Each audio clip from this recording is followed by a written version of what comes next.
evening, everyone, and welcome to episode 111 of SDGC. You guys know us better, Super Deformed Gamescast. As always, I am one of your hosts, John, aka at Mr. Megative on Twitter, and it is good to be back with everybody tonight.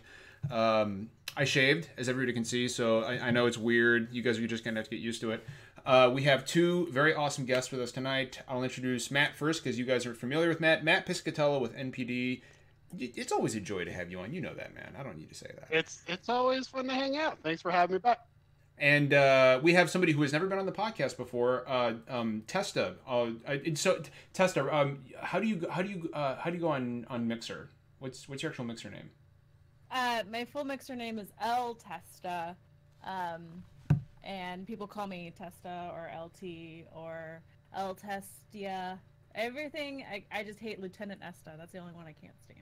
Lieutenant Esta. Okay, yeah. Nobody called her. That's now. Not a lieutenant. Now that you have said that, whenever I see your name, that is all I'm going to hear. Oh, great. And it's hard not to. It is, yeah. And rounding out the cast tonight, Sam from Real Games Media and Tick Podcast is joining us. So Sam, you are a longtime friend of the podcast, and you know it's always fun having you on. Yep, y'all know who I am. Yeah, Nothing new. It's great to be here. And we got Brandon here tonight. Jay's here. Finn is going to be stepping in later. And no Zach, Jeff, or JT tonight, unfortunately for you guys. But before we jump into our topics tonight, I wanted to pass the mic back over to Testa and just have you talk a little bit about who you are and what you do on Mixer. I know you do a lot of streaming, but for anybody in the audience who doesn't know who you are. Thanks. Thanks for having me, first off. Of course. I am a partnered streamer over on Mixer. I am a variety caster. I stream everything from PUBG to Sims to, I don't know, crossword puzzles. I don't know. I'm just garbage. And so I wear You bear will hats. fit right in here. Yeah, I'm pure garbage. I wear bear hats. My community is called the Bear Menagerie, and I've been streaming for about 4 years, and about 1.5 of that on Mixer, and I've been partnered for about a year on Mixer, and it's been a wild ride, but it's my passion. Do you have so obviously I'm going to go ahead and assume that Xbox is your preferred platform since you do most of your streaming on Mixer? I started off streaming just through Xbox on Twitch, and then I got a PC, so now I stream I have all the consoles, so I split my time between all of them, but I've always grown up with Xboxes, yeah. Okay, awesome. That's a shame Zach's not here. He's our Xbox guy. And Xbox Team Unite or something like that. Yeah. Or something like that. I don't know. Some sort of game. Something like And, gaming's cool. Anthony in chat, actually, he's talking to you, Testa. He says that hat is where it's at. And Oh, it's a thing, and I have 15 more bear hats, so Anthony, switch it up. If it's interesting or eccentric, Anthony is going to be all over. Anthony, hey man, are you? I know you're pantsless, but are you wearing your smoking jacket? Just say yes or no in the chat. That's all I care about. Dude, his smoking jacket is legit. I like how John's breaking the fourth wall here. I am. That's what I do. That's what I do. Yo, Anthony, are you wearing that fucking jacket tonight? I'm like Deadpool, man. I'm breaking that shit. But anyway, Except for you're not as bad as Deadpool is. I'm better looking though, I think. But anyway, Testa, it is a real pleasure having you on. Yeah, we'll see if you ever want to come back on again after this is over. But we go off the rails about every 15 minutes, guys? It gets pretty bad here sometimes. It's more like 15 seconds. 15 seconds, yeah, probably more accurate. All right, we'll go ahead and get kicking here. So everybody knows why we have Matt on, other than we love him and we enjoy his company. But Matt, of course, is an NPD analyst, and every month on Era, you can find him all over the monthly NPD threads talking about sales, and that is exactly what he is going to do tonight. And he's got some really interesting shit to talk about. So Matt, the floor is yours. Wow. Okay, yeah, people like buying video games. Mm-hmm. Hell yeah, they do. I even bought some myself. Oh yeah? Wow. So you're helping. I bought a headset for Fortnite. Okay. Look at that. That is a perfect segue already. Fortnite, we don't track Fortnite sales, right? Because it's all for the most part microtransaction and battle royale. Yeah. But we're seeing this incredible Fortnite impact on the market. Headset and headphone sales doubled in March versus Jesus last year. Christ. Yeah, so 78% growth year on year in headsets for the first quarter. Oh, there he is. Jeez. There's Finn. Just from one game. Just from one game. That is unbelievable. I mean, We're seeing- Fortnite is a good game. A cultural we're seeing- Did you just call it Fork Knife? Fork knife? Yeah, no, yeah, fork knife. Fork The knife. sequel to Shovel Knight. Yeah, we're seeing like game card spending up 40% or more on both PlayStation and Xbox as people are buying game cards to fund buying things in Fortnite. We're seeing gamepad spending up double-digit percentages. Hardware sales are better than what the software slate should have them at, and we think that's because of Fortnite to a big extent. So, like, Fortnite's having a huge impact not only on So what so people people are are buying streaming and playing, PS4s just Yeah. to play Fortnite. Wow. yeah, that- and in a market that already had Far Cry 5, which launched to be the biggest game of the year already, and you have Sea of Thieves, which I think surprised a lot of people. It surprised coming me. at number Yep. 2. I mean, just like we're down in March because it's comping against the Switch launch month last year. So, like, of course, we're going to be down a little bit. But once you get past that comparable, man, it is one hell I of a mean, good market I'm right still now. seeing a lot of ads for Sea of Thieves. Like on Twitch, I'm Yeah. still seeing all those Sean The Sean Sean Astin Astin ones. ads. Yeah, exactly. Yeah. I It still makes me see think of those. Goonies. They're playing I to the love 'em. theater. No, I'm not And gonna they've lie. got that content. I'm not gonna lie. Getting Sean Astin to market Sea of Thieves was brilliant. Like that Yeah. was genius. Look, I get One-Eyed Willie in the game. You know it's coming too. Like it has to Picaroon. be. Poor Picaroon. So, Matt, Sea of Thieves sold like what, upwards of 2 million copies? Well, I mean, they announced the player count. That was really high. I think what's the real takeaway from Sea of Thieves, which came in, it was the number 2 game of the month. It's already the number 8 best-selling game of the year. And I think everyone's a bit surprised by that. And I think what it shows us, and I think what folks in the industry are looking at, is that being on Game Pass did not hurt this game in any way in terms of sales. In fact, it boosted it quite a bit. So I think what we're seeing is that this title being a part of Game Pass actually expanded the addressable market, and we pulled in a lot of people that will actually buy the game and not just subscribe to Game Pass. So it actually grew the entire pie to an extent I think even Microsoft was surprised by. I know I was certainly surprised by it. And I think it gives a lot of positivity going into E3 that, you know what, this subscription thing, it's probably a very good thing for the games that participate. Dude, I've said it before and I'll say it again. Like Game Pass, like I own so many consoles, it's hard for me to keep up with games. And Game Pass was literally the only reason I bought my Xbox One. I like that was it. That was what finally pushed me over the edge, and it kind of helped me convince my wife too, because I was like, I can just get all my games in Game Pass. I don't have to spend all this money. Yeah, and you know, in the release, right? I talked about that in the data release. I'm like, okay, Xbox One is driving growth, but PlayStation 4 is still the best-selling console, and that threw a lot of people off, right? Like PlayStation 4 is doing fantastic. It's the number 1 selling box, but it hasn't grown significantly year on year. But here's Xbox One having this massive growth in Q1, and it is actually very good growth, although I can't like give it a number. It's eye-raising growth. And we're seeing that because of things like Game Pass, Sea of Thieves, and those kind of things that they're bringing to the table. That's really, you know, again, raising all boats. Like it's not a zero-sum game. So yeah, good for them. I mean, they're really pushing good sales in Q1 for sure. We did a Game Pass promotion on Mixer too, like in the month of March. And so a ton of new people were welcomed into the Game Pass like sphere that didn't even know about it before. So all those people were like, oh, I'll do it for Sea of Thieves. And, you know, I'll get it for Sea of Thieves. And then, you know, hopefully they retain it. I think that's the goal. Well, and that's the thing, right? Is like this is one of those games that is going to live or die based on its legs. You know, like it can be front loaded with sales, but if the player base isn't there 6 months from now, none of it really matters. Yeah. So Matt, I want to. So you had some topics to talk about, you know, in regards to NPD, but I do have one question to ask you. And I think you already know what it's going to be.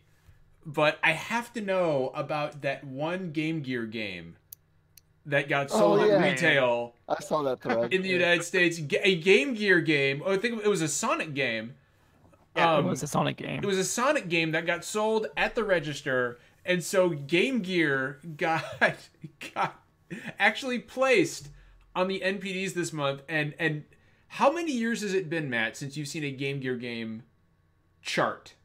Like what? Well, I mean, how many? I mean, so like, what's the story behind this? Okay, so well, it didn't hit any of the top seller charts. It sold 1 unit. Well, yeah, so, but... you know, hey. But we track every single SKU that's ever been made, right? So I can go back to SKUs that were released in 1995 and still look and see if they're selling. Okay.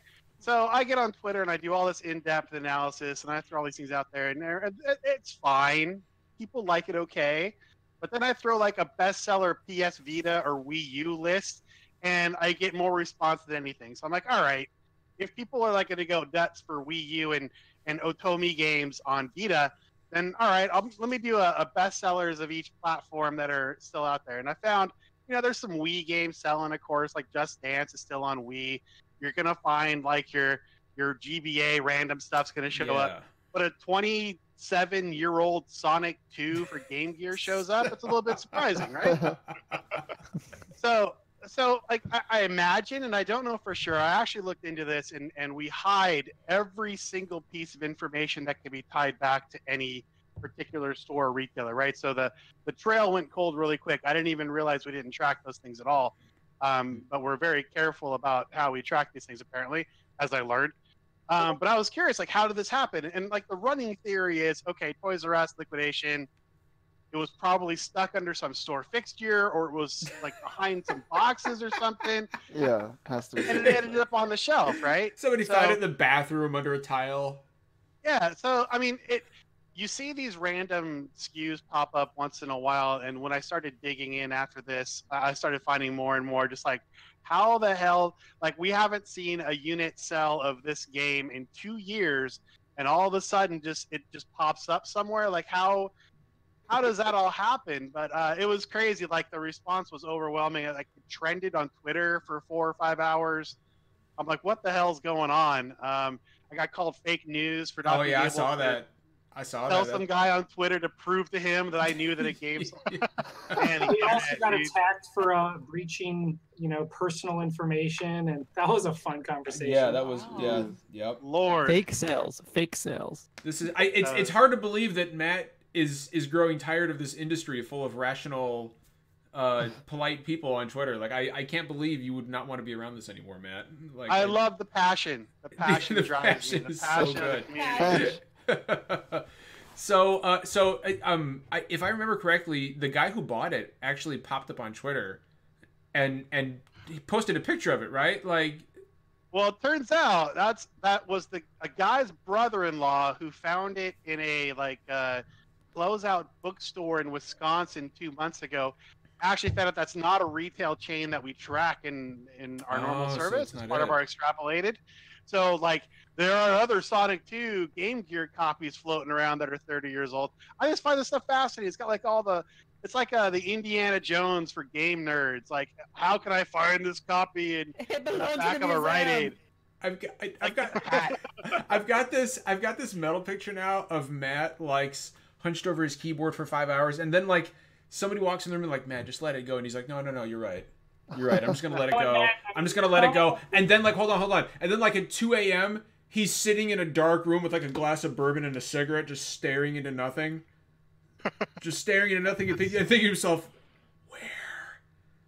Who? That's not far from the truth.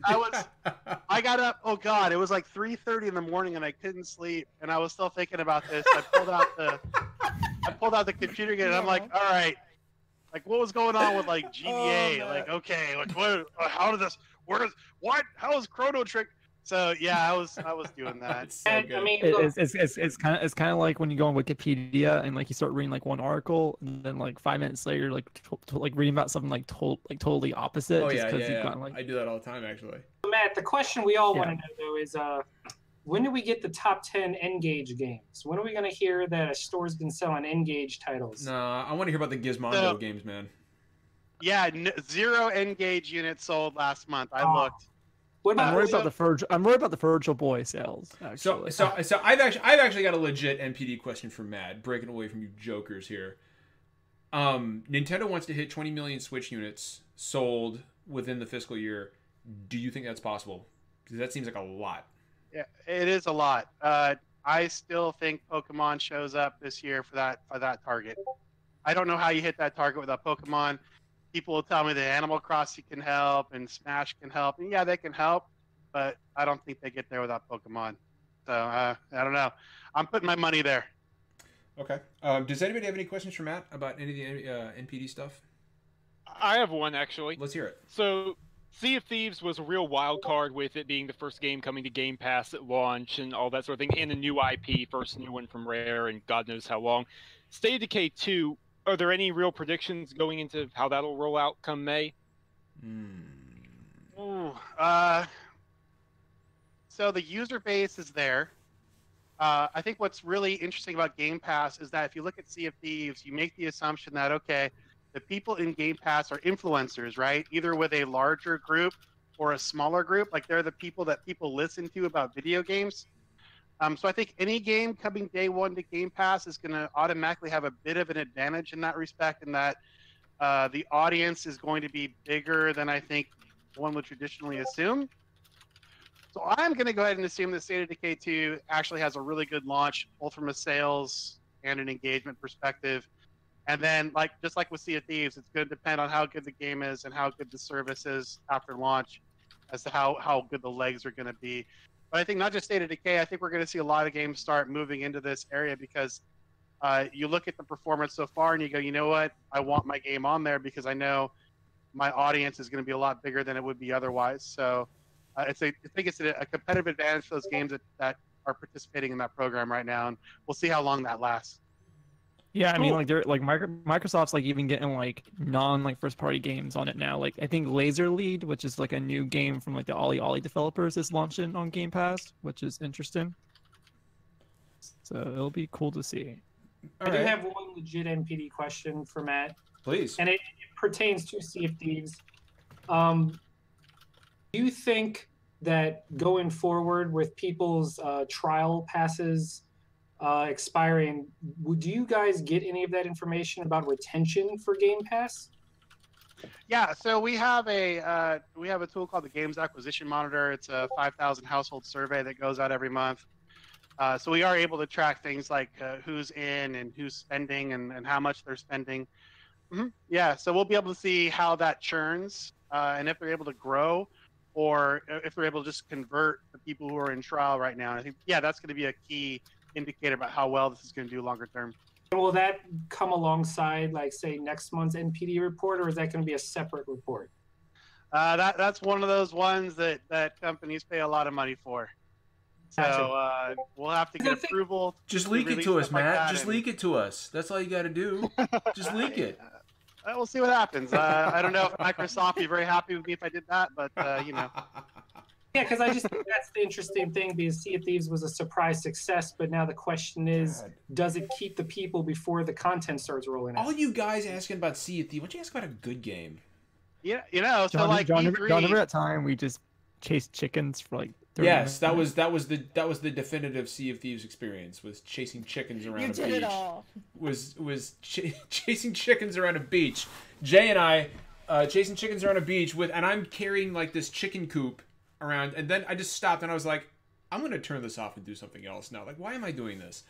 But if Microsoft says stuff at E3, you'll know it's doing great. If they don't, well, speaking of E3, there is a lot to talk about on E3. Unless Matt, do you have any more NPD goodness you want to drop before we get into that? Grand Theft Auto will be a top 5 seller till the day I die. Of course it will. Of course it will. Yeah. That's actually just me. I'm driving with a bunch of my buddies, and we're getting truckloads of it every week. I've been throwing your numbers off. Sorry about that. That's fine. I buy Mario Odyssey every week, and I have since it launched, so that probably explains why it's in the top 10 all the time. No wonder you're not going to E3. You're broke. I am broke. Yeah, I am brutally broke. So we will go ahead and jump into our E3. Thank you, Matt, by the way, for that. Really appreciate it, man. Sure. We will go ahead and jump into our E3 predictions. Now, I think the best way to do this is to just go. We're gonna go round table, and everybody's gonna drop a prediction, and we're just gonna discuss it a little bit. And we'll start off with Microsoft, because I think Microsoft, as we discussed in the pre-show before we went live, I think Microsoft has the biggest number of question marks. I don't think anybody really has a proper beat on what Microsoft is going to do. And I want to start off with Testa, because she's our guest, and she games primarily on Xbox. So, Testa, what are you expecting to see at E3? Just drop a prediction out there. It doesn't have to be rational. It doesn't. I mean, it can be serious, or you can be like, you know what, we're going to see Super Mario Odyssey on Xbox. Like, it can be whatever you want. Maybe one day. No. So I definitely don't think there's going to be any sort of hardware talk for Microsoft, and I do know that there's going to be a large Mixer presence at E3, because I know that they're like Microsoft is doing their location separate from the actual standard place, and I think they're going to go heavy in with integrations on Mixer. But as far as software wise, I think Tomb Raider is going to be a big one that they're going to focus on, and I know that the Shadow of the Tomb Raider leaked, and Rise of the Tomb Raider was sort of exclusive on Microsoft before it launched on PlayStation and PC, so I think they're going to go heavy in Shadow of the Tomb Raider. I also think that here's my hope. As a little Fable fangirl, I'm hoping for Fable 4. I think you're going to see it. Fable. I'll co-sign that. Yes, I love Fable, and when the studio shut down, I was sad.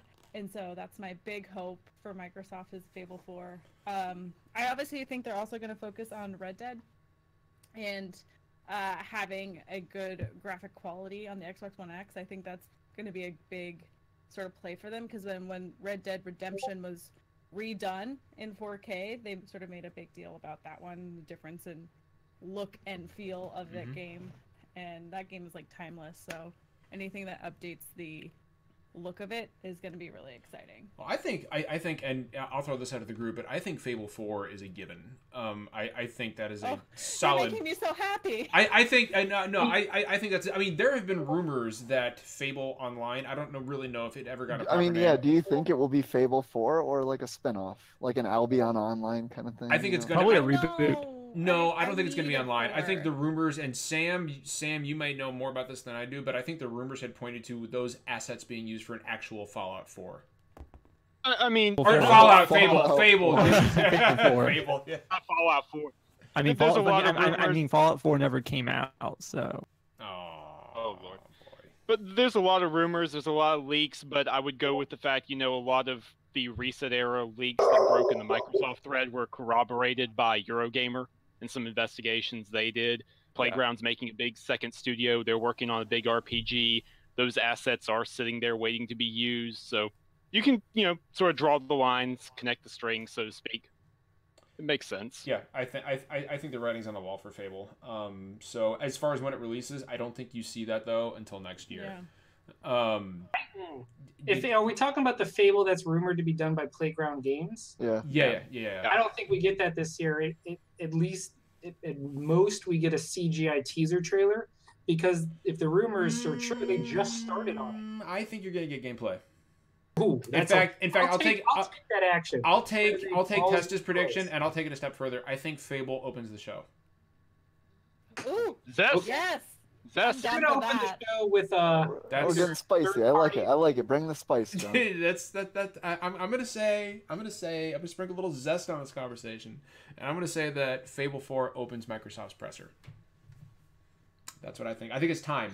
I think this game has been cooking for a long time, and I think it's time to start. I think it's time to start cracking the oven a bit and letting everybody see how it smells.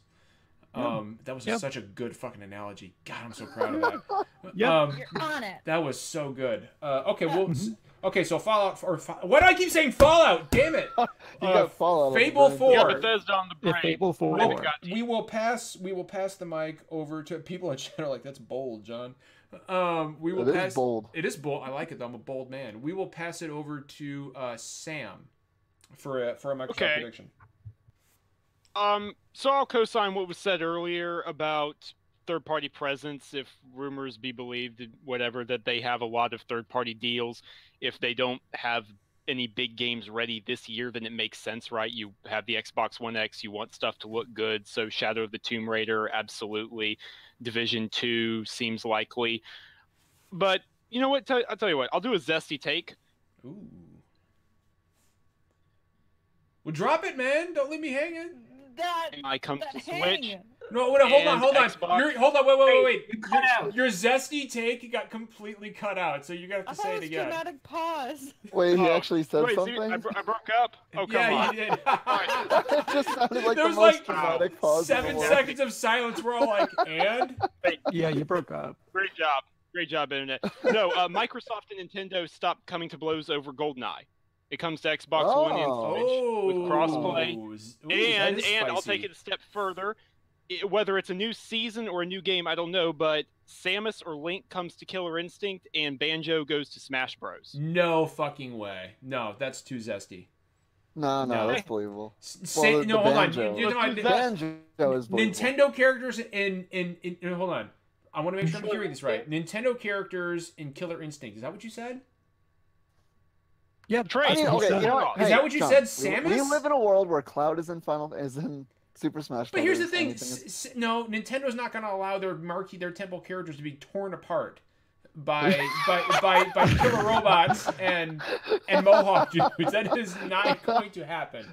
John, did you ever play NBA Street Volume 3 on the GameCube? I did. Mario got squared up. Mario can get squared up. So can Princess Peach. Like, anything's possible, John. Anything is possible. I'm calling shenanigans on this one, the mental image of Mario getting destroyed by like fucking TJ Combo. TJ Combo. No. Mario getting destroyed by the Battletoad. Oh my god! I admit that, Steve. The GoldenEye thing is way more realistic, but hey. Now I just want to see Fulgore go to town on Kirby. Yep, like, Fulgore. That's fucking Skeletor. What's his name? Spinal. Yeah. So Skeletor. Yeah. So that Skeletor. is. So that I think that's zestier than my Fable 4 take. Yep. I think that's spicier. Why don't we go ahead and move on to, you know what? Let's do Matt Piscatella. Matt, give us a Microsoft E3 prediction.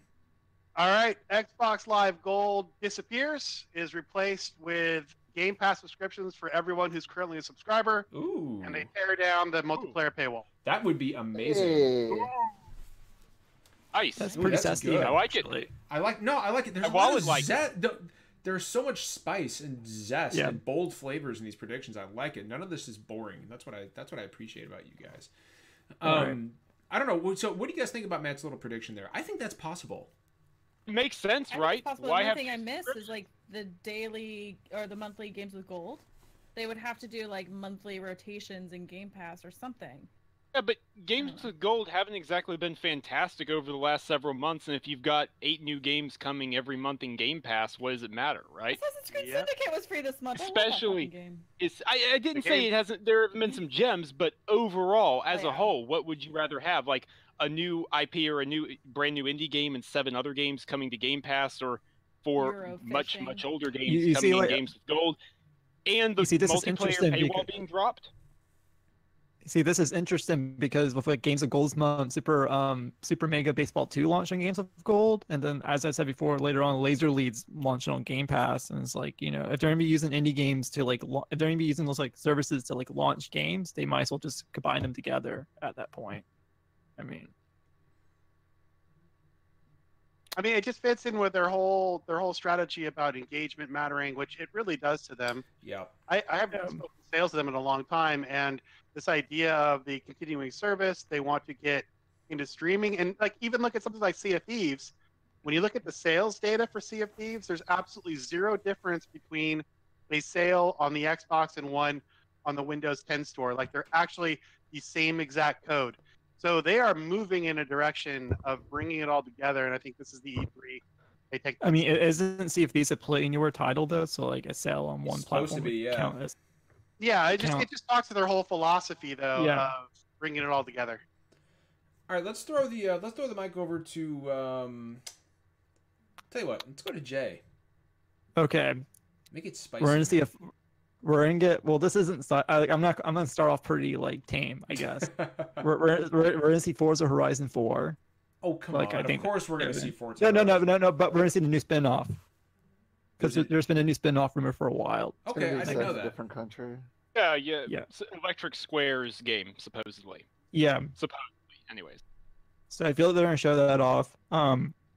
I feel like with the Shenmue 1 and 2 remaster announcement, they're going to announce, Deep Silver's going to announce that Shenmue 3 is coming to Xbox One as well when it launches. Oh, it hasn't already been announced? No. Oh, that's right. It was No. showed at Sony's show. Yeah. I think they have some kind of exclusivity rights to it because they help back the. Yeah. Oh, yeah. Yeah, I was going to say, Possible. I'm not sure that's ever Yeah, going to be yeah, on I Xbox. totally forgot about that. That's not. I mean, that's at not the time, like when they showed that trailer at E3, Sony was saying that like they were just doing it as like a good gesture.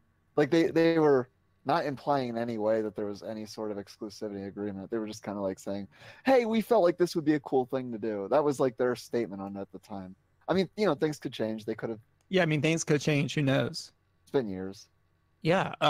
What else? I feel like Phil Spencer's in like Japanese games like showcase, Well, and it's just the Final Fantasy VII remake trailer from like 3 years ago. I don't think Final Fantasy. I don't think you're going to see that advertised. No, definitely not. Like, definitely not. Like, I was just joking. I was trying to piss you off, actually.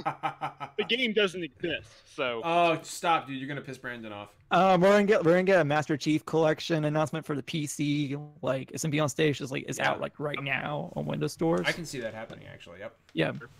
So here's the bit. Actually, you know what? I won't ask this until we're done with our Microsoft predictions. But go ahead. And Finn's already said this in chat about Sega and Microsoft being very cozy with each other lately, and I have to agree with that.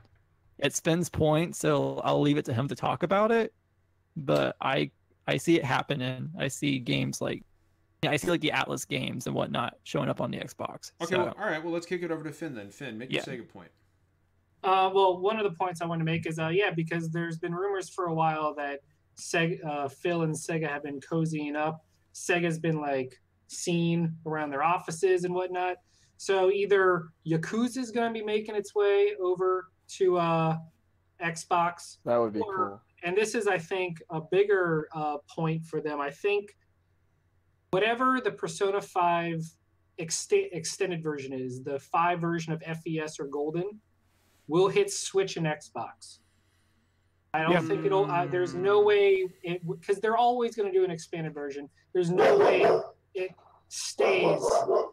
Sorry. The dog agrees. Yeah, no, dude, the dog completely agrees with you. The dog is like, yeah, I fucking agree not a with fan. Taki came home. Sorry, I'm late. That's pretty mad. So bad. My other prediction What's is up, Taki? Anthony doesn't believe me in chat, but the new Splinter Cell is definitely being announced this year. I agree. And I 100% can see it being an Xbox exclusive, whether it's timed, like Tomb Raider style, or I mean, they had Sam Fisher on their did. Xbox. Because Ubisoft doesn't do exclusives. They don't really do exclusives. I they think do marketing agreements. Well, no, that one already been Splinter Cell. Xbox exclusive. They've done Splinter Cell before. I mean, that was a long time ago. I don't. Even if it's a time thing like Tomb Raider, it's going to hit Xbox and it's going to have some kind of window, if not flat out. I think. Last year, Assassin's Creed Origins was shown off at Microsoft. That's like how they announced it. Was I think honestly, I think Ubisoft looked at what happened to Rise of the Tomb Raider on Xbox, and they were like, "No fucking way are we going anywhere near that." Maybe not a full year, but there's going to be something that makes it to the point where Microsoft gets the sweet. Yeah, there might be like. Go ahead. What about they'll have marketing rights, but let me provide a counterpoint. No timed exclusivity, but it comes to Game Pass. Damn. Are we going to start that would seeing be more valuable? I'd argue that's more valuable. I don't know if I see third-party games coming to Game Pass. Testa, what do you think? I mean, this is what I'm saying. Laser Lead's a third-party game. It's launching on the PS4 same day as the Xbox One. It doesn't mean on Game Pass the first day it comes out. So if you already have Game Pass, you could play it like right away. Well, hold on. We have My other prediction is my final prediction. This isn't really a hot take, but we're either going to get footage of the newest Gears or the newest Halo 6. So they're going to either end or close the show on one of those two. So I want to see what Testa thinks about Splinter Cell real quick. Coming to Game Pass, I don't foresee it happening. I feel like that's a big Yeah. bet. I feel like that's a risk for them, like that they would. I don't know. It just doesn't feel like that would be the right business decision, even though it could pay off. I agree that it could pay off, like Sea of Thieves, but I don't think they would have that confidence. But the thing is that, you know, like, I mean, you're talking about Microsoft having to pay a stipend to whichever third-party publisher is putting their game on Game Pass because, yeah, I don't see that. I think that's going to be a first-party thing. That's going to be a Microsoft Studios thing or any studio owned by Microsoft, like Rare. I think there's too much red tape there, and there's too much potential for publishers and developers to lose money on that. Because what if, you know, I mean, what if Microsoft pays them a certain fixed amount and says, okay, and then we'll make up the rest from Game Pass? But I don't see it happening. Hey guys, can I say something really quick? Please. If Yakuza shows up on the Xbox One, I will sell my PlayStation 4. Whoa. Somebody write that down. Somebody write it down. Write it down. I'm leaving. What's that? I only bought it for Yakuza. I just want to see him do it. I just want to see if he'll actually Yakuza. do it. I just want to see if he'll actually do it. But I won't. There's not a good baseball game on the Xbox. I'm sorry. I do have one comment on Microsoft, and then we'll jump into Nintendo. I agree with Finn. I think you absolutely will see either Halo or Gears. I think it's gonna be Halo, but I don't think it launches this year. I think Halo 6 will be shown, and I think that you won't see. I think you'll see a playable Master Chief for the whole game. I think they're gonna drop playable Locke. Because Battle Royale mode, 100%. Yeah, I just don't. I think it's going to be all Master Chief all the time, and you're going to see it launch next year. And I also think that Crackdown 3 gets delayed. Again, but we'll go ahead and we will. Those are some good predictions. We'll go ahead and we will. Did we ask Brandon what his predictions were? Oh, we did. We Mine's did ask pretty Brandon. simple. Yeah, Brandon, go. Crackdown 3 Battle Royale mode. That's why it's been delayed. That's why it's delayed. That is. Yep. Yeah, I can see that. I can see that. All right. Let's go ahead and jump into Nintendo. And I'll start it off, and then I'll throw it to LTesta. I think, aside from Metroid Prime 4, which I think is absolutely going to be there, I think you're going to see Metroid Prime Trilogy HD announced and released quickly, like sometime this summer. Because I used to think that Metroid Prime 4 was coming this year. I'm not confident about that anymore. And I think that you're going to see the collection drop as a buffer to kind of ease people back into Metroid, because it's been a long time since we've seen a Metroid Prime game. And I think a HD trilogy collection is the way to do it. I think it'll sell like mad. I know I would buy it day one because I'm a huge Metroid fan. And I definitely think you'll see that announced at Nintendo's E3. But for the record, I also think we're going to see Metroid Prime 4 gameplay. It'll be more than just a number on the screen. You'll see gameplay, and I think you'll get a release date of spring 2019. That's what I see for that. I can still see it maybe launching in December 2018, but I think spring is more likely. Testa, what about you? Nintendo. Nintendo.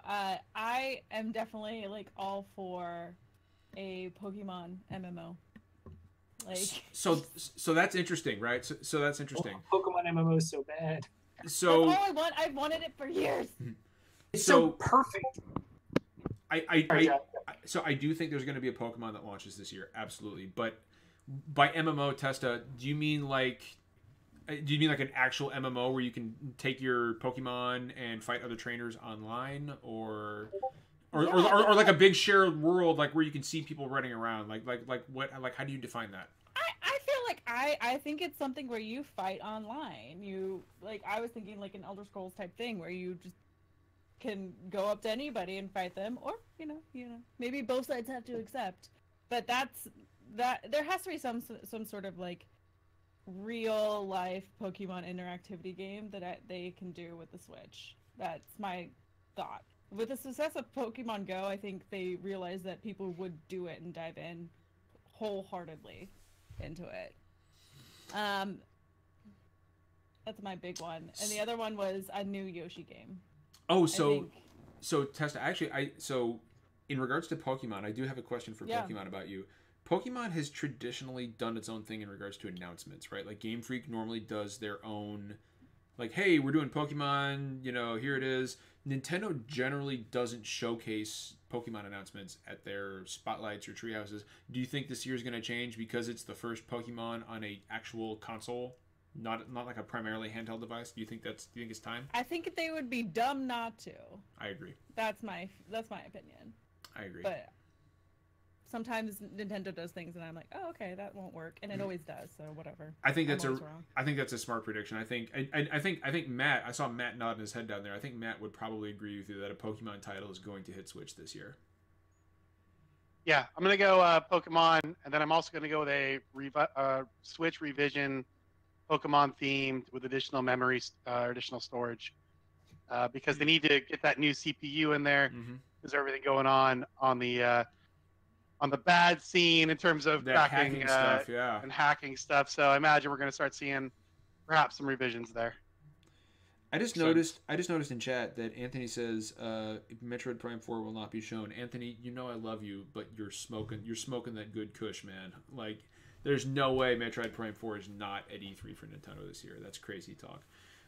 Matt, you got any more Nintendo predictions you want to throw out? Because I feel like there's a lot. Yeah, like Tessa said, like, man, Nintendo just comes out of everywhere and just surprises every time. So I'll only go on the limb and say there'll be an eShop revamp. That's all I got. Well, and you know, I actually want to very quickly. I want to revisit something Testa said when she said Yoshi. This would be the first time we've seen that game since it was announced, which was last year at E3, actually. So 1 year ago. When does that game release? Because we haven't seen hide nor hair of it. So, Testa, do you think it's a summer game? I was thinking more holiday game. Okay, that would make sense, I guess. I wonder if they're gonna call it just like Yoshi. Not Yoshi Island. Yeah, Yoshi I don't Country. know, but they're gonna call it Yoshi's Switch. Like, that's it. So yeah, it'll be something like that. But Switchy. It makes you wonder. It makes you wonder what happened in the dev cycle, because I mean we haven't seen hide nor hair of it since. So clearly that game has probably been in some kind of development hell. But we'll move on to you know what? Let's go with Finn this time. Finn, why don't you throw me a Nintendo prediction, my man? Okay, well, I just put it in chat, but I am actually predicting a new Golden Sun game for the Switch. Oh, now there's the zesty take I've been waiting for. It's time. Damn it! And I feel like I've been a good enough boy this year that Made by Camelot. Yeah, I mean, you know what? Didn't Camelot just make Golf Story, or was that somebody else? No, they didn't. That was someone else making a game similar. It was inspired by Mario Golf, which was made by Camelot. Yeah. But no, I predict a Golden Sun game. I'm predicting this is the year we get. It might just be a teaser like we did Metroid Prime, but we'll get a blur. And it'll end with someone saying, "Show me your moves," and then F-Zero flashes off on the screen. I think that would be so dope. I don't. F-Zero would be so good to come back. F-Zero would be amazing. I think Wave Race is probably the more likely candidate. I would also accept a new Wave Race, and then I'm agreeing with John. I think it'd be silly not to bring Metroid Prime Trilogy to the Switch. Oh, it's coming, dude. It's been rumored for so long now. Like it's coming. You know what the reality is? The reality is none of you are getting what you want, and it's going to be a new Pilot Wings game. Yes. And then Anthony said, if I could just get another Mario is missing, that would fucking be awesome. Oh, I forgot my mic wasn't on. The one thing my heart dare not dream, and that's a new Advance Wars game. That's never going to happen again. You might as well give that up. And, that's unfortunate because Fire Emblem is too simple. And this is just a personal thing. I hope we get news on the actual expansions to Mario and Rabbids. We will. I think that's a given, and I also think that I'm not sure I agree with you on Golden Sun, because I just don't. As much as I love that series, I don't think it's as revered or just held in esteem like other RPGs, venerable RPG series are. I think that it's far more likely that we're going to see a big focus on something like Octopath Traveler, which launches the next month, which is fine because Octopath Traveler looks fucking amazing. But I want to go ahead and move on to Brandon this time. Brandon, why don't you throw me a spicy Nintendo prediction? I already gave mine. I actually don't. I don't follow Nintendo, so I don't have one. But yeah, God, you how about suck. a new Pilot Wings? How about it? Oh my god. All right, fine. Screw you. Jay, give me a Nintendo prediction. All right. Well, first off, we're gonna get the sequel to Chrono Cross, No. and they're gonna call it Chrono Switch. Chrono Switch. That would actually be kind of brilliant. Holy shit! right. Wow. Okay. All right. I'm down. If we're talking just about the conference, I feel like we're gonna get an Animal Crossing think that's a teaser given, one way or yeah. another this Yep. year. Like I think that's definite. I feel like we're gonna see like another Mario sports game or Mario Party game be announced for the Switch, I can just see because Mario, they I can need see more. Mario Party, yeah. Or Yeah, Paper Mario. Yeah. Did you say Paper like Mario? move, Testa? Yeah, that would be dope. That'd be dope. yeah, I'm moving away from like the conference because Nintendo like mostly focuses like on their tree houses throughout E3. I feel like we're gonna see a lot more ports of games, like older games. Like I feel like we're probably gonna see some like Bloodstained, probably gameplay and a release date through Nintendo. It just seems like a Nintendo kind of game. Yeah, I really don't have a lot of Nintendo stuff. I don't follow Nintendo. So all I that follow much. Nintendo a lot, and I'm going to drop one right now that I am surprised we have not heard. You are going to hear it here first. Fortnite for Switch, announced at E3, launching in September. You know Well, it's going to happen. well, you see Yeah, that that's you see that's not like a hot take. It's just going to happen. It's going to happen, but I'm surprised that nobody brought up Fortnite. Because it's so obvious. Yeah, it's obvious. Fortnite is a thing that is going to happen, and I also think that you're going to see an HD remake of either, or an HD re-release of either Skyward Sword, Wind Waker, or Twilight Princess. In fact, Actually, here's my hot take. Real quick, Jay. Real quick, I want to say that I am 100% sure on one of those that one of those is going to be there at E3. So that's all I'm going to say. Here's my hot take. Nintendo's gonna bring back the 1080 series, but it's just all the Nintendo character snowboarding this time. It's not going to happen. You know it's not going to happen. I know. Like it's a good take though. It's a good take. I think that you're going to see Final Fantasy 15 mobile ported over to Switch. I can absolutely see that happening. I heard Brandon. I don't think they're gonna do that. I think they need a Final. I think Final Fantasy's coming home, baby. I think it's gonna Here's happen. my hot take. The Nintendo gets the developers of like the Octopath Traveler game and like Bravely Default to make a Super Mario RPG successor. I would love. I would. You know what, John? I would think we would see World of Final Fantasy on Switch before any sort of. That's actually, yeah. I'll sign off on that. Because I mean, it's got that built-in appeal to the Pokemon audience as well. I can see that. I can see that. But I feel like World of Final Fantasy would be a perfect fit. It actually would be a perfect fit because it's one of those games. I've played it. It's one of those games you can pick up and just leave and pick up and leave. Yeah, no, that makes perfect sense. And in regards to what Jay just said, honestly, I think it is entirely possible that we see oh god, it was just on the tip of my tongue. I'm having a brain fart about the title of the game. Not Chrono Trigger, but like a return to old school, some kind of RPG, some kind of old school Square RPG. Like I don't know. Octopath Traveler? No, not not. What are you talking? I'm not sure what you're talking about. Okay, so like I think it's totally possible that Square will bundle some of their old RPGs and put them on a cartridge, and sell like a Final Fantasy collection, like Final Fantasy 4, 5, and 6. It could, because I do not think the virtual console is ever coming back the way we knew it. I think it's dead. But like, what era of Square games are you talking about? Super Like Nintendo. Super Nintendo era? Super Nintendo. Yeah. Yeah. I think games like Final Fantasy 7, 8, 9 could be brought to Switch. No. I don't, and that's interesting because nobody mentioned virtual console. So I will, because it's dead. I think it's dead. Yeah, it's dead. Virtual I don't think console. you're ever gonna see it. I think it'll be in like a Netflix service. But yeah, I think. But some Anthony in chat says Secret of Mana remake will get a Switch announcement. I could see that.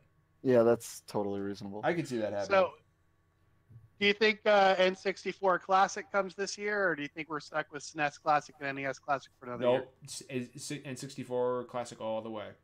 Classic all the way. And speaking of, and hey, you know what? We haven't had Sam give his Nintendo take yet, so I want to let Sam give his Nintendo take. My takes all got taken pretty much. I mean, Animal Crossing, yeah, I think we'll see something there. More Octopath Traveler, maybe Wind Waker, HD, Skyward Sword, maybe even some like double or triple pack That'd be really cool. That'd be great Sam's sitting there while everybody's who... giving their predictions, like, damn it. Yeah, no, dude, I had lists of like 5, and they all got taken. Fortnite, of course. There's a lot of good stuff, lots of older games. This kind of runs the risk of being a Bethesda prediction, but whatever. I think Bethesda continues their fantastic third-party support of the Switch, and we see something like Evil Within, maybe even Fallout 4. Ooh, We'll see Rage yeah. on the Switch. That's a good one. Rage on the Switch. Rage on the Switch. Rage on the Switch. I am down for Rage. Rage was dope. No, it wasn't. Brandon, you know not you. It had so much potential to be dope. That was so good, dude. It was so close to being dope. It was almost dope.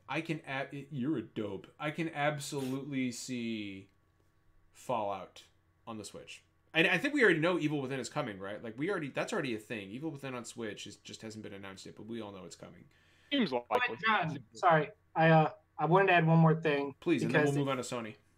Well, do you think they'll just do the Evil Within 2, or do you think they'll do 1 and 2? I think they'll do 2. They're not going to bother with 1. They'll do 2. They didn't bring one's the long new done Colossus to Switch, so they'll just bring Evil Within 2. Okay. Cool. Yeah. We can't do an E3 prediction for Nintendo and not say the perennial Mother 3 finally coming to the West. I'm done hoping and Along praying. with Seiken Densetsu 3. We'll finally get it. I am done. Seiken Densetsu 3. I would love to see the Seiken Densetsu collection localized. I'm so upset that we never got it. Yeah, maybe we will. So we'll move on to Sony. So this is an interesting one. And you know what? We'll start with Matt, actually, on a little Sony prediction. Oh, I got a good one for you guys too. There we go. So yeah, all right. People are upside down, and they're hanging and they're dangling during the conference. With an orchestral soundtrack with interpretive dance and a lot of lighting. Other than that, I'm here I think for Sony. I think Sony plays it very safe. I think they keep doing what they're doing. We see what we've seen the last few years. I think the only thing that might be a mix-up is EA Access perhaps coming to Sony, but I'm not expecting anything really crazy from them. But maybe I'm completely wrong. Okay, all right. I love the idea of the dangling people coming back like this. Oh God. There's gonna be an orchestra. You guys know there's gonna be an orchestra this year. Okay, I guess I'll go next. I think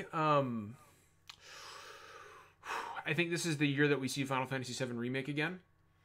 I think it's coming back. I think you're gonna see y'all laugh. You guys laugh. You can laugh even if it's not want. gameplay. They might just not. Dude, did you read the report that literally just came out from that studio? Yeah, like it's it's in bad shape right now. It's in really bad shape. No, it's beyond bad shape. It was in bad shape early 2017. They just fired the company they hired to try and fix let me dream. God damn it! God damn it! Let me dream.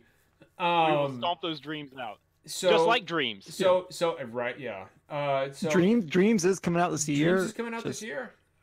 It's coming out this year. I said it's the game was canceled, year, and actually. I was wrong. So we'll go. So Dreams will be at E3. It'll be at E3. So obviously you're gonna get a big Spider-Man blowout. I think. Oh yeah. All big time. We're gonna see some more villains. I think. For Spider-Man, I think you are going to get a glimpse. Yeah, I think you're gonna get a glimpse of the big Destiny 2 expansion in September. And I'll give you one more. Resident Evil 2 remake. I think the lid finally gets blown on that at E3 this year with a release date within the next 6 months, and obviously it won't be an exclusive, but we'll finally see some gameplay in that. And here's a hotter prediction for you on Resident Evil 2 remake. It will be an over-the-shoulder Resident Evil 4 style experience. It will not be. It will not have the tank controls. It will be just like Resident Evil 4, but Resident Evil 2, over the shoulder, third person. That's what it's going to be. You know what I think it's going to be? What's that? You get to choose your camera angle. You either get the classic, or they also did like a Resident Evil 4 style. I'd be okay with that. Yep. I'd be fine with that. And you get to choose whichever version you want. I would. It's the only way to make it marketable in this current day. Like, how do you market a Resident Evil 2 remake to like the people who want it to stay faithful and the people who like don't want to play a fucking 20-year-old game? People need to get out of that mindset of 20-year-old Resident Evil. Like, it just like the game. Like yeah, it's going to change. Resident Evil 4 just plays better than the Like if it's a full big budget Resident Evil game, like they need to appeal to as many people as possible, and the best way to do that is to just offer multiple. Chad seems to think my Resident Evil take is hot, and I don't understand why. It really is actually. It's not that hot. It's really not that spicy. Yeah, because like I don't think so either. Yeah, I don't see the big deal. It's coming. I know it's coming, and I'm confident. Yeah. Okay, well, let me give mine next. Yeah, go ahead, and then we'll move to Testa. The next game from Supermassive. Oh, that's a good one. So the follow up to Until Dawn, or I suppose the follow up Until Dawn. I hope it's a scary What's it called, game. Rush of Blood or whatever? No, Rush of Blood was a VR game. Yeah, that was not the. Yeah, that was not what we wanted. They've made a lot of VR games though. They've been cranking out quite a few VR games. They also made The Inpatient. They also made Bravo Team. So I don't know. I hope we see it because Until Dawn was amazing. I love that game, but I mean, yeah, sure it'll be a VR. It'll be a PSVR thing, probably. Probably, or at least it'll have. It won't be like a carnival ride like Rush of Blood. Right? It'll be God, like the actual follow up to. Yep. Until Dawn. Okay, that's a good prediction, dude. I hope it comes true too because I loved Until Dawn. When did Until Dawn come out? Was it 2015? 2015. It's been 3 years. What have they been doing? They've probably been working on something. Yeah. So, but I mean, like that's on the side, right? Like I bet they've been working on something big for the last 3 years. Probably. Well, didn't they do the Inpatient? Yeah, that's what they did. The Inpatient. They did the Bravo Team. So. Yep. Okay, we'll move on to Testa. Testa, why don't you give us a spicy Sony E3 prediction? Oh, I'm not good at spicy. It doesn't have to be spicy. It's just more fun. I know. All right. I think Last of Us 2 will be either the opener or the closer. I think you're right. Gameplay. Yep. Yeah. I think that'll be the opener. Yep. Yeah. I mean, it has to be. I feel like everyone. I think it's actually the closer, and they open up Days Gone. Now, Spider-Man opener. And... What about Death Stranding gameplay? I feel like people are dying. You're not getting gameplay. You just get another weird trailer. No, yeah, I'm here for it. I love that first trailer. I think we're still ways off from Death Stranding gameplay. So don't tell me that. So Testa, are you so is that one of your official predictions? Is that we'll see Death Stranding gameplay actually this time? Yeah, yes. Interesting. Yes. Okay, so let me ask you this: what kind of game do you think it is? I have to feel like it's a cross between like Resident Evil with Last of Us and a little bit of like what was the Quantum Break with like time traveling? I don't know. That is where I'm at. I don't know what it is. I think it's a dream. I think it's like Resident Evil mixed with like a really bad LSD trip. Like that's you know what? I don't think it's going to be a third-person action game. I think you're probably right. Okay, Testa, what else you got? I mean, yeah, like not every game Kojima. I mean, Kojima's been involved in lots of different genres. Like, what was it? Fucking Zone of the Enders. Yeah. Zone of the Enders. Boktai on Game Boy Advance, stuff like that. Like, so like, yeah, just because Kojima's directing it doesn't mean it's going to be like Metal Gear. Yeah. All right, so I want to let Testa finish her Sony E3 stuff though. The only last one I have is I think there might be something for Kingdom Hearts 3. Oh, absolutely. Yeah. Date. Yeah. Yeah, I think I don't know. I see that being they've said this year, right? Yeah, we're gonna get a release date like in the middle of the show, of the Sony show. When do you guys think holiday 2018? Yes, it's definitely holiday this year. I think we're gonna get a release date, and then in October we'll get a delay. That's fair. That's fair. That's yeah, I can believe that. That's dude. fair. Yeah. I don't see any reason why not. And why don't we go ahead and jump over to let's do Sam. Okay. So yeah, Last of Us Part 2 gameplay absolutely shows up. Days Gone gets shown again. You get Spider-Man to get the hype going pre-September. Let's see here. I think in terms of new announcements, Sony's going to play it pretty safe because all their studios either just made a game, they just shipped one. Cory Barlog and his team are probably hibernating right now. Good on them. Oh God, yeah. On the 3.1 million. So I don't know. I don't think we're going to really see that many surprises apart from, like you said, Resident Evil Remake 2. Yeah, just lots of gameplay for the games we know about. Ghost of Tsushima, I feel like people tend to forget all about that. We'll see something from them. What else? What else is there? Yeah, just big gameplay demos or expansive trailers showing off all these games they've had in development for some time. Okay, all right. That's and Finn, what about you, man? Well, I was gonna say I think we get gameplay of the following games: Last of Us 2, Ghost of Tsushima, and I think we'll actually get, whether or not it's like canned vertical slice gameplay or not, but I think we'll get our first look at what Death Stranding actually is. Yeah. I wouldn't be surprised if Rockstar surprises everyone and shows off Red Dead Redemption 2 gameplay. Isn't that? I know they usually do their own stuff, but who knows? And then I also think that From Software will show off Shadows Die Twice. Oh yes. yeah, Absolutely. dude. Yes. And please. Absolutely. And, Although I don't think that's an exclusive game. No, it's not going to be, but it'll be marketing with PlayStation and showcased on their show. Yeah, but I don't makes think it'll sense. be exclusive. That makes sense. And finally, Devil May Cry 5. Oh, that's a good one. That is a good one. I can absolutely. It's going to happen. It'll probably be at the Sony show. If it shows up in Microsoft's, even better. It's not going to be exclusive to either of them. I think that we'll get that. And my dream is that we get Watch Dogs 3. Oh God, why? And we also get PlayStation Battle Royale 2. Because you know what? Everyone gets a Battle Royale. Everyone. Hey, the first one was fun. I like the first Here's one. the thing. The first one was a solid concept, but they bulked, and the way they did the mechanics where you could A only kill solid the super concept. attack- It was a Smash Brothers ripoff. It was a. That's No, perfect. it has different mechanics than Smash No Brothers. one said it's bad to have a ripoff of a really popular game. That's like saying Fortnite shouldn't succeed because it's a ripoff of PUBG. Who cares?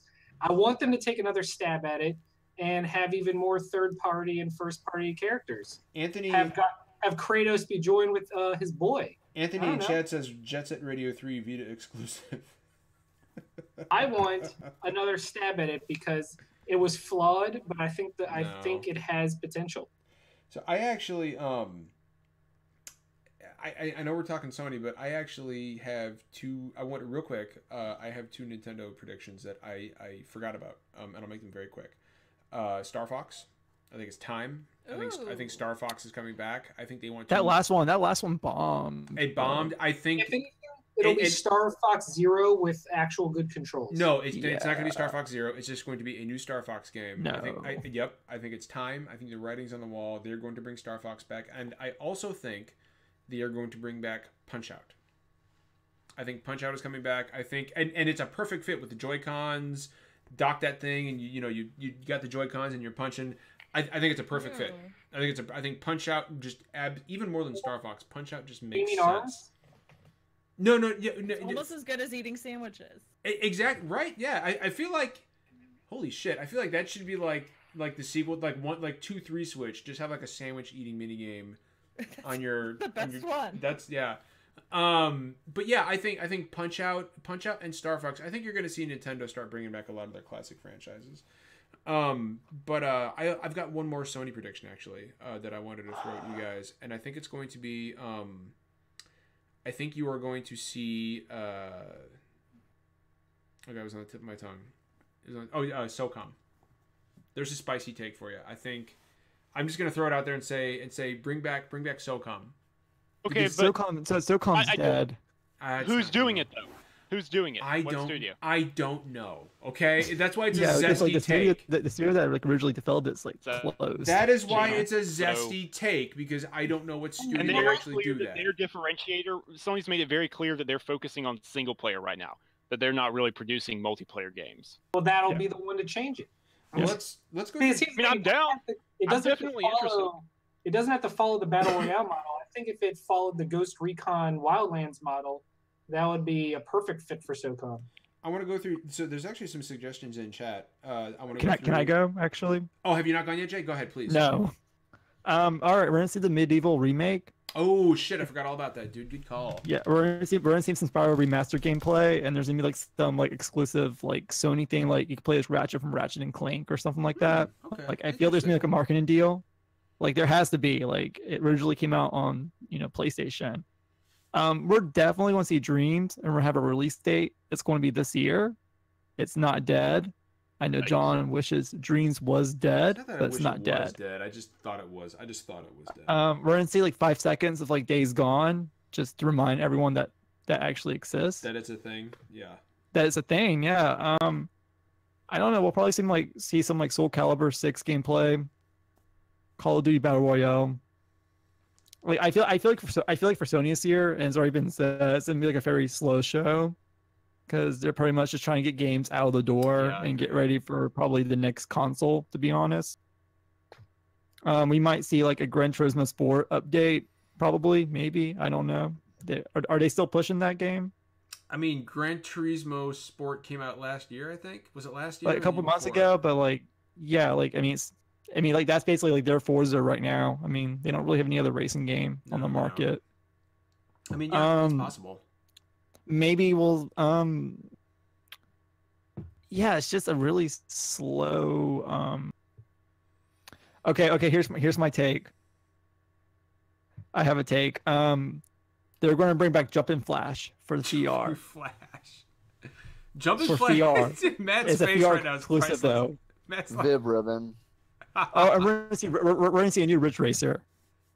Oh shit, Ridge Racer? No, I don't think so. Because it's been rumored for a while now that we're gonna see a Ridge Racer. Wait, what rumors? I haven't seen any rumors about Ridge Racer. About it being like a Switch exclusive. No. Honest to God, I totally serious. Nintendo's E3 interests me more this year than either Sony's or Microsoft's, just because the potential for old school Nintendo franchises that I love coming back, even just the thought of it, like seeing Metroid again, like just really, I'm so excited. And then they're announced the Legend of Dragoon remake, because nobody asked for it. We're cutting you off. We're cutting you off. Legend of Dragoon. So how many? They're like, hey guys, we can't get the Final Fantasy VIII port on the Sony store, but we're gonna bring you Legend of Dragoon. Remember this game? No. Real quick, I want to. Sony better have a much better conference than what we think it'll be, or else that'll be rough, man. So hopefully they come up with something really a big surprise, because I think our predictions are going to lead to one sag. Oh, and Sony will have a live band on the stage this year. Yeah, of course. And it's going to be 21 Pilots. So I want to throw in. Does VR get more than 5 minutes on stage in the Sony conference? Three minutes. 5 minutes at the most, at the max. Yeah. And that's when they're going to announce Jumping Flash. Jumping Flash, Jesus. Somebody in chat said Tomba 3. Who was that? Who said Tomba 3? Was that Anthony with Tomba 3? Oh my God.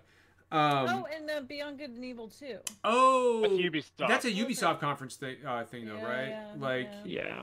So that's interesting, right? Like, and by the way, speaking of Ubisoft, I actually asked Davide Soliani on Twitter earlier today. I said Kingdom Battle was one of 2017's biggest triumphs, but one question: why Rabid Kong instead of Blanky Kong? And he answered back to me. He said at the beginning of the project, we promised ourselves to use as little boing as possible. Which is a shame, because Blanky Kong just makes sense. It does. So then you've also got Ubisoft and Bethesda's conferences. You can't talk about Bethesda's conference without mentioning Starfield, which is supposedly being announced and launched this year. I don't know too much about this game. Nobody does really, but the rumor is that it's basically an open world space RPG. And I would be willing to bet that if it is announced and released this year, you're probably looking at like a November release date, just like Fallout. But aside from Starfield, which I think we all know is going to show up at Bethesda's conference, what else do you guys expect to see? And we can just make this a roundtable discussion. We'll let our guest Testa kick it off. I mean, I'm just being selfish and saying that I want another like story-based Skyrim expansion or something. I don't think you're gonna see Skyrim this year. Well, I want it. Okay. I think Starfield. I think Starfield is gonna be what they use to fill that void, because people have been asking Todd Howard about Elder Scrolls 6 for years, and he keeps saying it's a long way off. Like, and you got to figure they probably started. I mean, God, they've probably been working on Starfield for at least some time before Fallout 4 launched. What the hell is Starfield? So Starfield is big. So Starfield is basically Bethesda's next big open world RPG, only it's set in space. Okay. And there have been a lot of leaks and rumors about it. I won't get into those because who knows what's true and what's not. But it involves multiple planets and gun combat and ship combat and all kinds of crazy stuff. Finn, why are you raising your hand? Just talk. I don't want to interrupt people. Just talk. That's what we do. Look, I think Starfield. Do you guys remember their first E3 conference where they debuted Fallout? No. I think what's going to happen is the first 20, 25 minutes of the show are going to be for other games, whether it's showing off Switch, Wolfenstein, or announcing whatever else they have. And then just like when they announced Fallout 4, the remaining 40 minutes is going to be all about Starfield. It's going to show off the concept and it's going to end on a huge gameplay dump with all the different mechanics, showing what's different about Starfield, what differentiates it from their other two games. I think we're going to get a huge chunk of Starfield. It's not going to be like an announcement trailer and a quick demo. It's going to be an in-depth blowout. That's exactly what they did with Fallout 4. Fallout 4 was 45 minutes of it. I remember. Yeah. You know what? Talking about open world RPGs, nobody mentioned Cyberpunk. Well, Cyberpunk's going to be at Microsoft's booth. No, I know that, but I'm stunned that nobody brought up CD Projekt Red. Because it's not a hot take or a prediction. I think we actually know that. Yeah, it's just a given at this point. Microsoft had marketing rights to Witcher. Man, Witcher 2, Witcher 3, and Gwent. There's zero chance they switch off on that. If they can just get that combat right, I'm in. But they gotta do something about that terrible Witcher 3 combat. Shut out. So easy, it's so good. You guys know how I roll. But as far as Bethesda goes, yeah, I agree with Finn. I think obviously the spotlight is going to be on Starfield. If that's even its name, I've heard that as a working title. We don't actually know. Yeah, that sounds like a working title. Yeah. I don't know if it's going to be called Starfield or not, but I don't. Yeah, I mean, aside from Wolfenstein on Switch, I don't really know what else there is to talk about with Bethesda this year. Prey DLC. There's going to be a Prey mini standalone title. Is there really? Yeah. Is that a prediction, or do you know that? They've been teasing it really, really heavy. The Twitter account has been super active as of the last few months. They've been showing off the moon and different screenshots and editing screenshots and adding their E3 date to stuff. They're heavily teasing something there. One thing there will be, and I think we'll all agree on this, is there's going to be Evil Within 2 DLC. Yeah. Period. That's why not? Makes sense. Yeah, that's something that's going to be. I love that game. Evil Within 2 is and fantastic. I'm really hoping for a Wolfenstein 2 expansion because I fucking love that game. As far as Ubisoft goes, do you guys have any takes on Ubisoft? I think you're going to see Battle Kingdom 2. I think Assassin's Creed next year. You don't think there's going to be another one this year? Assassin's Creed is on a 2-year cycle at this point, I feel. It should be. It has to be, but they might revert back. But Origins was just so good. Origins benefited so much from that extra time, and gamers responded, and sales were great. I don't see them going back to a yearly. Yeah, cycle. I agree. Yep. But maybe a tease of it this year. Yeah, we'll probably get a tease. Well, let me ask you guys this then. In regards to Ubisoft, do you think that we see is it time for Division 2? Yes. They announced it earlier this year. Yeah, they already announced it. It is time. Oh yeah, no, I know it's not. Okay, well, let me rephrase it. Do you think we're gonna get a big blowout? Do you? Yeah. Oh yeah. Yeah, most definitely. Absolutely, and it'll release February to April, that spring window next year. We're going to see some more Wild teasers as well. Wild. Oh, shit, I forgot all about that. God damn, dude, that's the first time I've heard that mentioned. And then we're also see the character creator from Beyond Good and Evil 2. I am so upset about Beyond Good and Evil 2. I could not be less interested in that game. Why? Because I am a huge fan of the original Good and Evil, and I wanted the story of Jade and Paige to be continued, and instead I'm getting an open world game with a character creator, and I'm just like, why are they even calling this Beyond Good and Evil? I don't know. Like I hate to sound like, you know, It that entitled. only sets up people's expectations for disappointment. It does, and I don't want to sound like that entitled gamer who's like, I'm not getting what I want. But in this case, I had a very clear idea. Yeah. Of like, what, which is to say nothing if like the game is going to be good or bad. That doesn't matter. It's just not what Yeah. people want. That's Like, why even call it that? Well, no one's gonna buy Let it people anyway. judge the game on its own merits. Make it a new IP. I don't know. Some more steep DLC. You know, they released the roadmap a couple months ago, so I feel I we'll can see probably, that probably see happening, some yeah. more footage. I could see that happening. They also announced that Steep for the Switch is canceled. Matt, go ahead, man. So if they don't have Assassin's Creed, they don't have Division this year. What's their big holiday game? It's got to Watch be Dogs 3. Who? Splinter Cell. Splinter Cell. I mean, that's definitely. It'll maybe a teasing reveal at Microsoft stage, like 30 seconds or so, and then But big does blowout that have at the theirs. weight? No, like they need a November game just to make their financials look good. So I'm gonna go with an Assassin's Creed this year. I think they launch one this year and get back on an annual cycle. I think it's Watch Dogs 3 this year. Test is not a fan. Test is not a fan. I'm such a big Assassin's Creed fan, and I don't want them to do another Unity.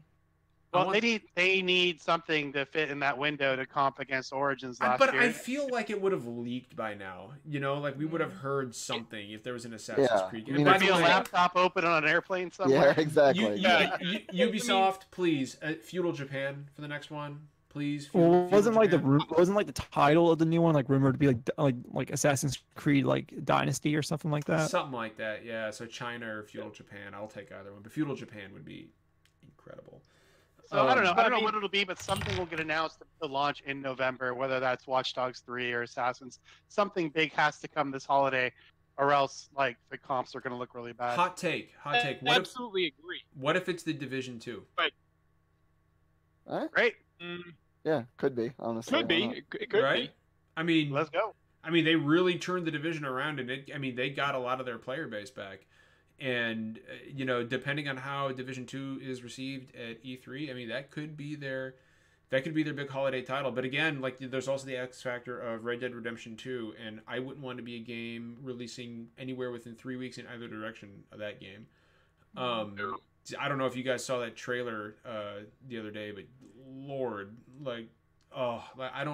we haven't seen gameplay yet, and this is one of those games where I don't need to. I'm already sold. It looks so good, and it made so little sense to me. It made great. yeah, but I like John Marston, just seeing young John Marston, I was just like, oh god, these feels. You could have been like reading a fairy tale, and I'm like, I'm in. Yeah, honestly, yeah.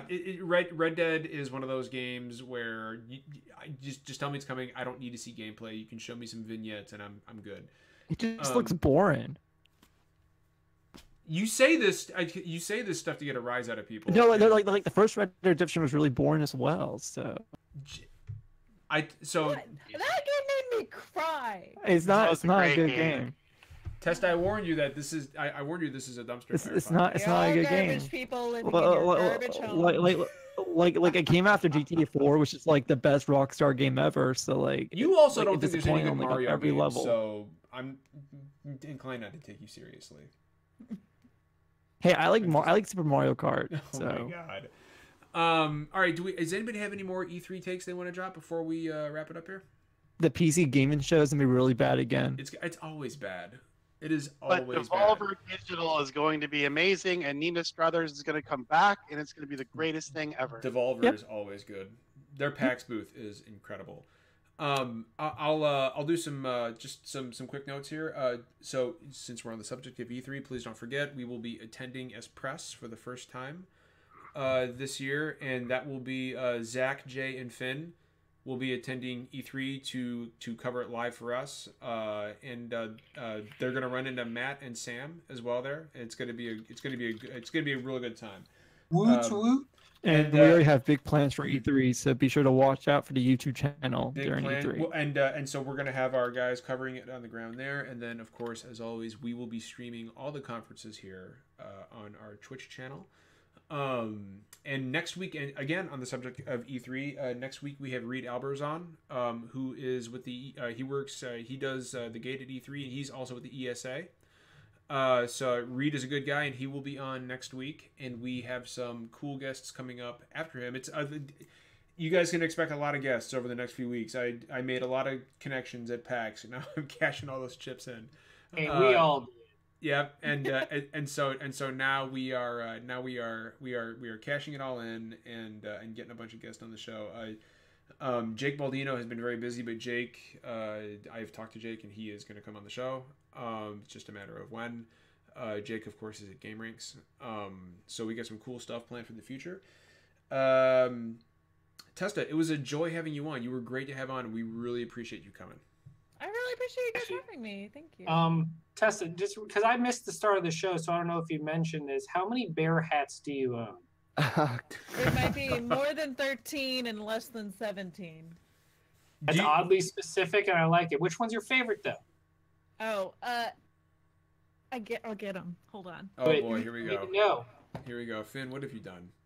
What have you done? While we wait for her, I have a quick question for everyone in the chat. What do you think is going to be the most played game at E3 this year? Oh, it's going to be Red Dead. Are they going to be there? I thought Rockstar usually doesn't go. It'll be Smash. Will it be playable? Oh, Matt's right. It's going to be Smash. Smash, Yep. yeah. Smash or Spider-Man? They'll have the most kiosks for Smash. It's absolutely going to be Smash. Yeah. All right, what do we got here? My favorite. We're going to stack them. All right. Yeah, I can't take it off on camera. People can't know I have a skull, but yeah, this guy's my favorite. Nice. I like it. Totally normal. You should wear that out in public every day. I'm sure she does.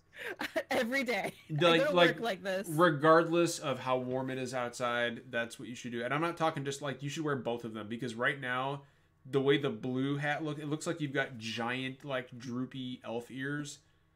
And it's just there's something good about that. I don't know what it is, but it's great. Marketing. But do you want to give a quick shout out to your Mixer channel real quick? Sure. You can catch me at mixer.com/LTesta, LTESTA.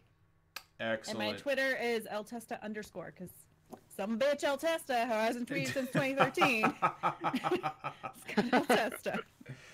And Matt, where can people know where to find you if they watch this show? But say it anyway. Leave me alone. No. Please go to @Matt Piscatella on Twitter and tell him about how you disagree with all his takes.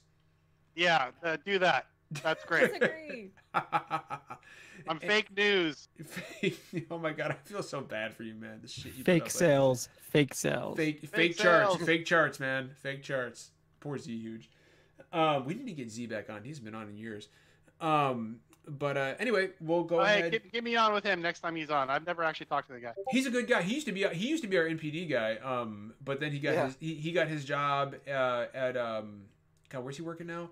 I can't remember the name of the firm he's working for, but he got so busy he can't make it. He couldn't make it. Let's do it. Let's do an analyst super fast. We should do that. Actually, that would be fantastic. I've told you before, Matt. I need your help. I got in contact with Michael Pachter, and he said if I can find his contact email, he will show. Like that is the test. I need to find out a way to contact. All right, I got you. So, I need to get real quick. Michael and Z Huge and have an analyst off. Real quick. Midi in chat says, if POTUS called Matt's data fake news, I would laugh. Everybody tweet POTUS, Matt's handle, and just hashtag fake. No, I'll pass on that. I'm just kidding. Don't do that. Don't bring that juju on this man. Don't do that. Don't put that evil on me. Don't. Are you guys saying that Matt is our Kanye West? Yeah. Okay. You're a butthole. Anyway, we'll go ahead and cut it off here. Guys, this has been episode 111 of SDGC. As always, please go and like us or follow us on Twitter, subscribe to our Twitch and YouTube channels. We archive all our podcasts on YouTube. It's www.youtube.com/superdeformedgamescast. And, of course, you can find us on SoundCloud and iTunes as well. And, as always, it's not always poetry, and we don't always agree, but we always keep it real. So until next week, we'll see you guys later. Take care of each other. Bye-bye.